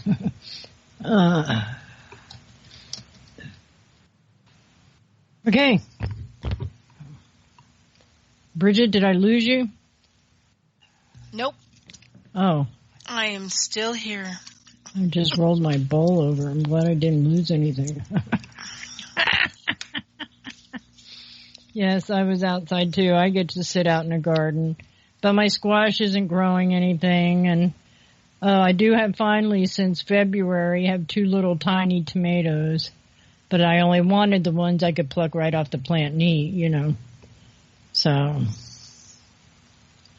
otherwise, my gardening is, I define that the sun-loving plants, like my basils and that, they all would just leach. And, they didn't look doable or healthy. So I stuck them in the shade, and now they're greening up real pretty and happy as all get out. Which is interesting. My pineapple shade didn't even get any height. And then my feverfew, though, only in the same shaded area did it grow footage tall. And I mean, like 4 foot tall. It's been amazing just how much the plants have changed. And some of these I've carried around with me, like my ginkgo trees, for years. Yeah. That was one of the first prerequisites before I was able to move in. You better like plants. But they're all containers, because if I have to leave, I'm not digging them up. I'm taking them right with me, you know. So. Yep. I just go out in nature now and I deal with the plants. I live on 3 acres, Bridgette. I have trees surrounding me. Yeah, we have none of that. I live on right now I'm staying on the floor, you know, when it's really hot at a friend of mine's apartment on the 3rd floor. Kind of in a rough area of Reno. But, yeah. But, yeah, that's where I'm at. I mean, I try to go out and make sure that, you know, I'm spending a lot of time outside by the river and the plants as much as possible, you know, during the course of the day. Because the smart meters are a whole other issue. In this building, because people don't realize, like in apartment buildings and stuff like that, you know, the smart meters have, you know, microwave radiation that's pretty high, and they cause retinal degeneration is the first thing, is blindness is what they cause. And then brain cancer and a whole host of other stuff. So I have to make sure that, you know, like I may just, you know, sleep here or whatever, or be here at the peak of the hot day, because there's been some pretty hot days. But then the rest of the time I really, you know, I'm out away, as far away as I can get away from any, you know, cell phone towers or whatever else in my van. Right. But, you know, the thing is, like, I did some videos on my YouTube channel a couple months ago, and I did a 10-mile loop in the Reno Sparks area, and there were like 10 cell phone towers and 5G turbine, you know, those cylinder things in a 10-mile loop. And you know what? After I did the videos, I noticed I missed 3 of them. So there were like 13 total, but I did a video kind of on each one. And then the ones that always appalled me is we have this school called Sparks High School here in Sparks, which is right next door to Reno. And they were the first ones to put up a Wi-Fi tower like 10 years ago on the part of their college or high school that the metal benches are and the track and field is. So 10 years ago, they were the first ones. If people will go to their schools, they will be appalled at how much 5G and how much Wi-Fi towers that they have on schools. And the kids are more susceptible to any kind of radiation. Doesn't matter if it's nuclear or microwave. Then what happened is then about, I don't know, 2 or 3 years ago, they put up another Wi-Fi tower on the other side of the bleachers. So they have these 2 giant Wi-Fi towers. So I did a video on it because it just blows me away. I mean, can you imagine coming to the football game? Okay, well, let's just talk about being a guest there to watch a football game or track and field or whatever else. And you're sitting on metal bleachers. Now, if you put metal into a microwave oven, what does it do? And you're sitting between basically 300 to 400, maybe even more microwave ovens, because each one of those things that's hanging on the Wi-Fi tower is a different, you know, microwave oven that doesn't have doors to contain the microwave energy. So it's cooking your butt. And then you're on the metal, and it, you know, microwave radiation doesn't do well with metal. And then think about all those kids at PE, they have to run around that track, and they're all doing sports out there, and they're all getting cancer. They're getting, like, you know, genetic, you know, defects. It's damaging, you know, the even if it doesn't show up in them, if there was ability to have offspring, I don't think so any longer. Well, that's it. I mean, you know, yeah, you've been microwaved, slow cooked. Oh, yeah, well, yes, it could be very discerning, very disheartening to even know all this stuff, and people don't give a flying leap to hear you. But then they do. I mean, they listen to our shows. They come here. It's a good thing. One of the things like I've had to do because, I've known about a lot of stuff my entire life that most people don't know about because of my extraterrestrial contacts, and things like that. And my family was way different. I come from old family bloodlines of, exorcists and shamans and medicine people. And so, when I was a little kid, I mean, if the whole family got together at a camp, which we camped out a lot together, I mean, always you could hear them, even when they made us go to bed early, we could hear them. I'd stay up all night and listen to them all talk about, Sasquatch and the ETs and the, werewolves and, all these things that most people didn't know about or believe about. I mean, our family had lots of experiences with these things, Right. And so it was normal, and I grew up in a world where that was all that stuff was totally abnormal. And so I've always been like kind of knowing everything, and it's just been recently I was really upset and frustrated with like why more people aren't waking up, and it just upsets me about what's going on. And then I just had this moment where I just kind of had to realize like, okay, what's your biggest problem in all of this? Why is it upsetting you? It's like, well, number one, I don't want the nature. I mean, nature's so beautiful. Trees and plants and what life they do is cool. So incredible. I love life. I had to come to this kind of realization that then, how do I get okay with the fact that all of this might not be around much longer and that, we all might die some pretty horrible deaths. Like, how am I going to wrap my head around that? And I realized by going out in nature more and being out in it and enjoying it for whatever time frame I'm going to have makes me okay. Instead of fighting and arguing with people, trying to get them to wake up, I've just kind of decided I need to make myself okay in all of this. And that's what's going to make me okay, that if, we only have 5 more years or 1 more year of oxygen on this planet. And then, obviously we're having Richard Allen Miller was saying, 6 years ago that it's like -4 on the oxygen levels, 6 years ago. Minus oxygen. So people wonder why they have these that's what the LED problems. lights do, that's what screws up the oxygen levels. Well, but then you have the chemtrails that damage it. Well, that too, yeah, but, we've had them so long. Come on, you can't believe that? No. But anyway, so, now you see all these other countries that are making these pacts and dumping huge amount of money into trees, trying to get trees planted. Well, why is that? Because we don't have much oxygen left before we're not going to be able to breathe. Right? And everybody's cutting down all these trees, and the trees are dying. Trees are dying from the chemtrails because apparently, from what Dane Wigington said and a lot of their researchers and their scientists, is that the chemtrails, actually, because they are, metal particles, they actually kind of clog the tree from being able to breathe, right? Breathe in the carbon and then release the oxygen. And so what they start to do is they just stop breathing, and then that's how they die. So, and then we have the 5G and the Wi-Fi and the smart meters.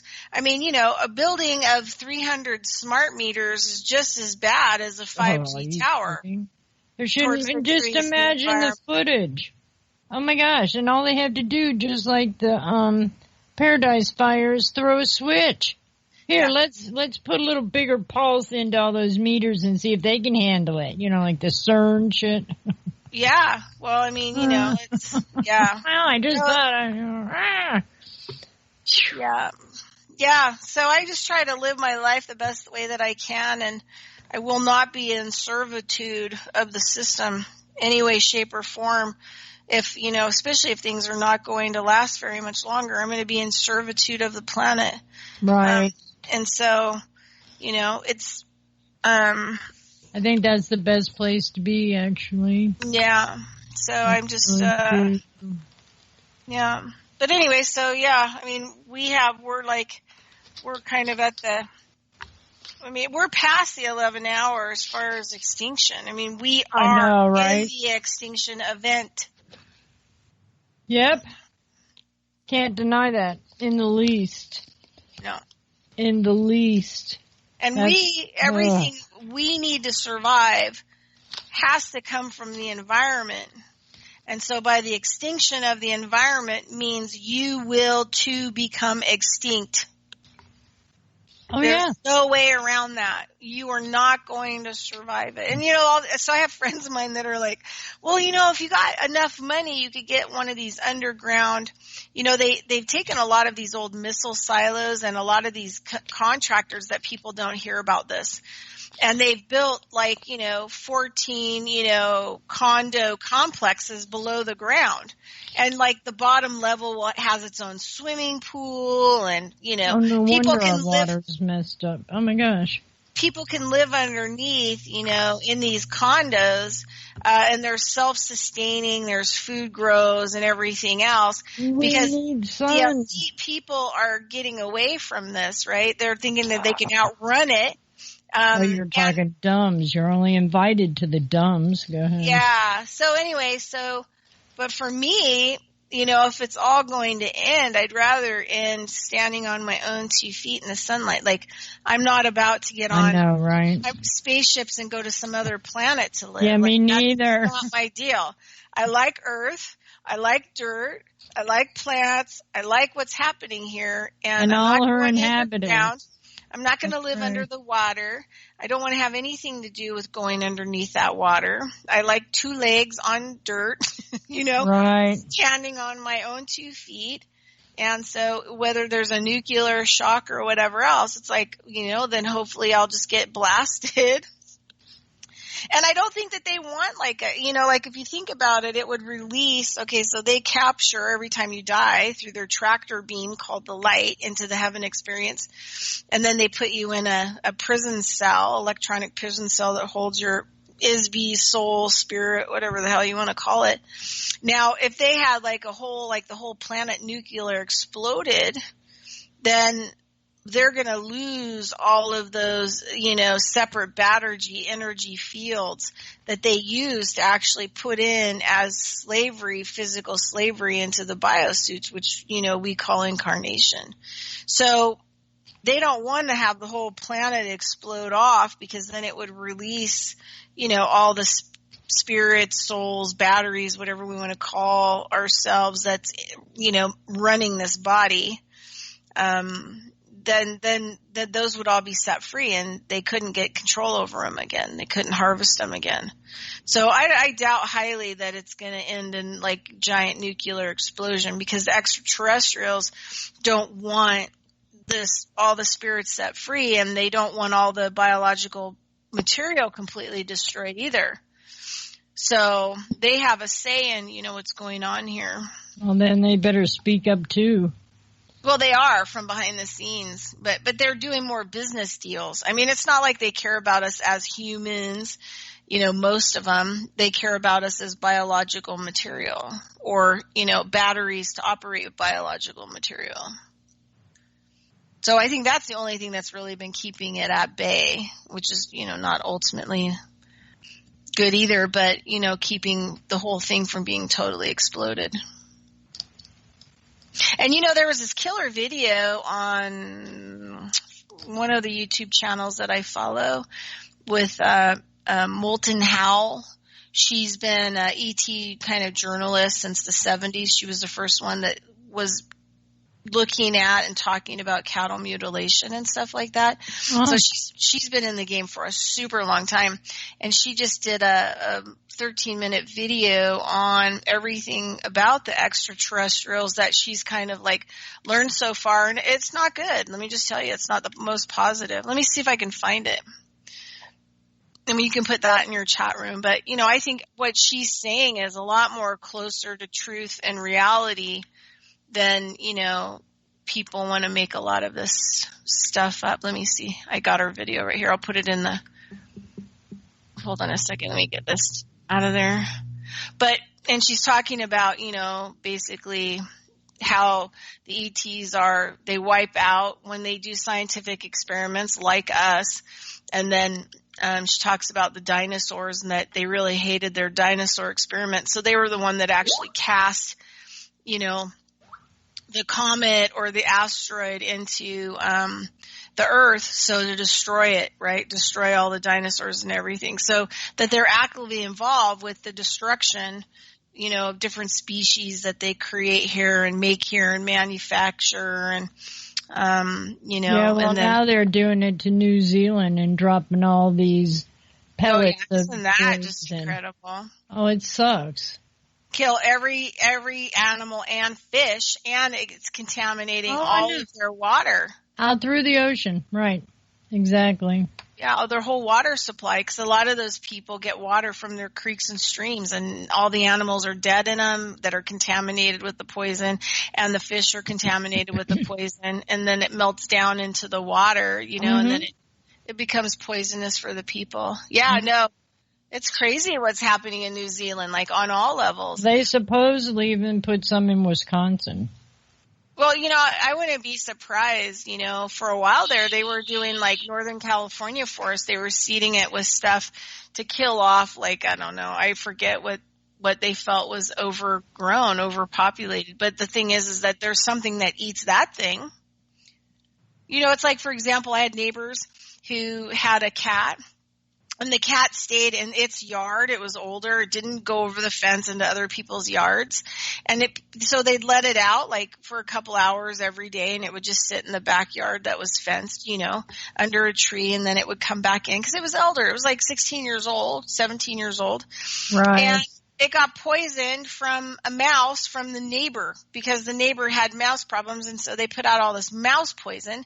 And one of the mouse made its way over to my friend's yard.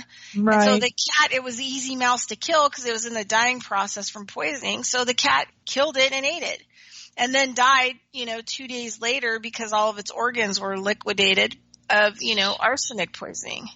And it died. So the thing is, like, you can't, even in city settings, you can't put like poison out, just like the forest, and expect the one animal I know, the single, it's going to affect everyone and everything.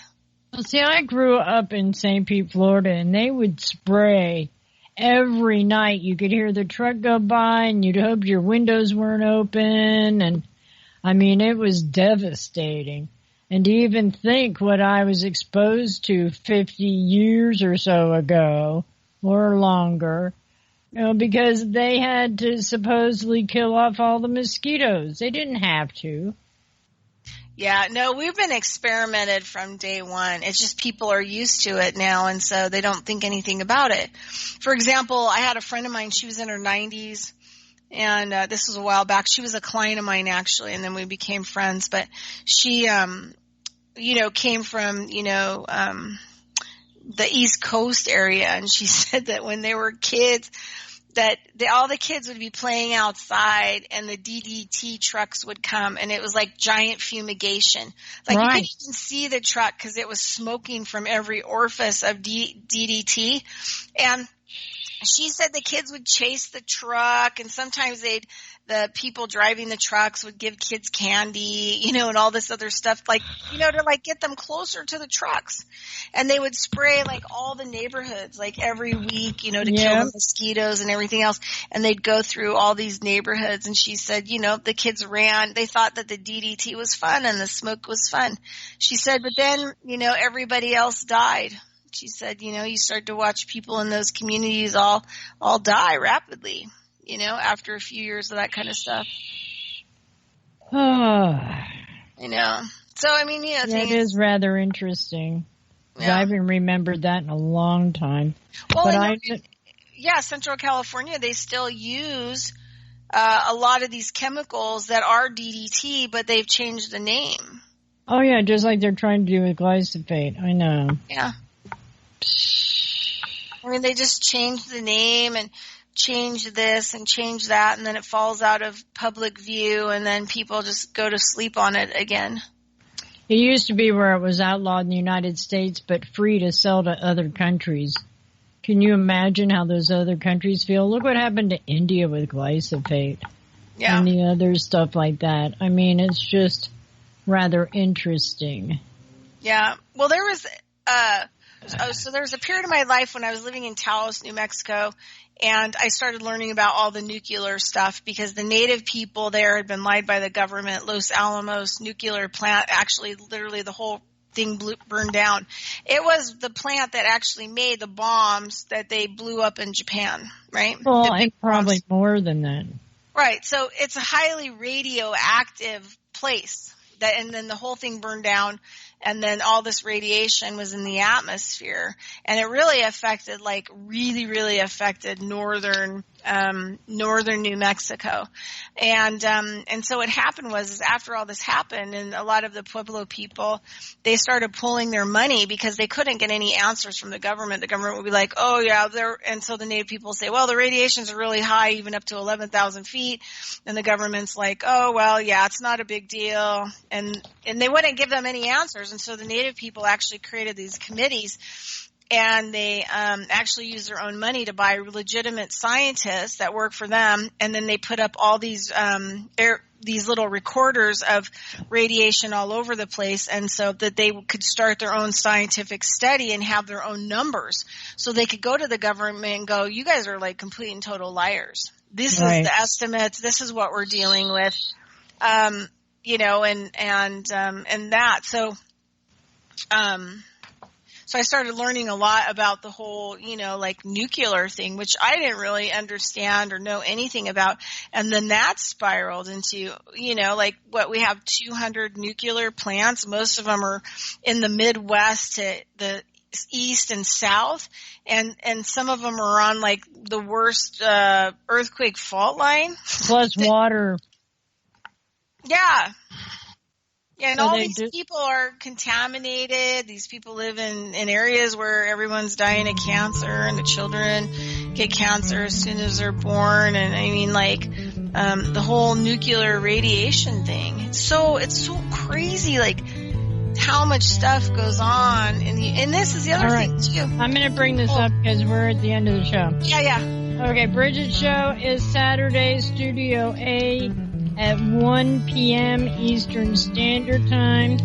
I suggest you come and listen to it, because I normally am. That's my Saturdays, listening to Bridgette's show. Well, I appreciate that.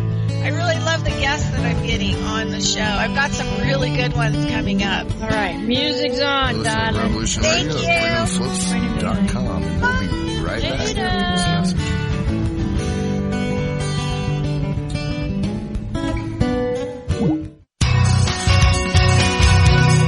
Thank you for listening to Revolution Radio at FreedomSlips.com. Any commercial advertising you may hear in this program is of the sole discretion and benefit of the host of whose program you are listening to. Revolution Radio does not endorse any commercial products, nor does it accept monetary compensation for on-air advertising of commercial products, nor will it ever. We are and shall remain 100% listener supported. Any product advertising on this program are considered used at buyer risk, and Revolution Radio shall not be held liable for any claims or damages received from any product advertised within this program. Revolution Radio, where information never sleeps.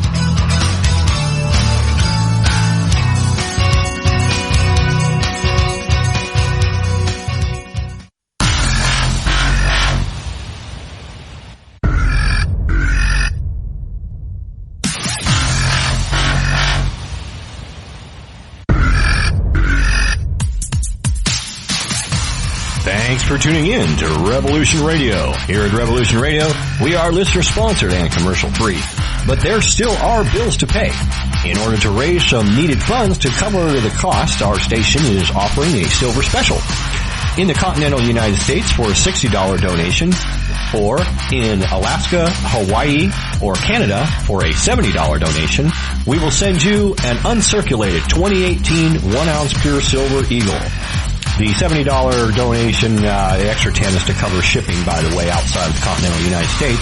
When making the donation, you must put Silver Eagle promo in the notes on the donation. And thank you for tuning in to Revolution Radio at revolution.radio and freedomslips.com. Without you, there is no us. Revolution Radio, where information never sleeps.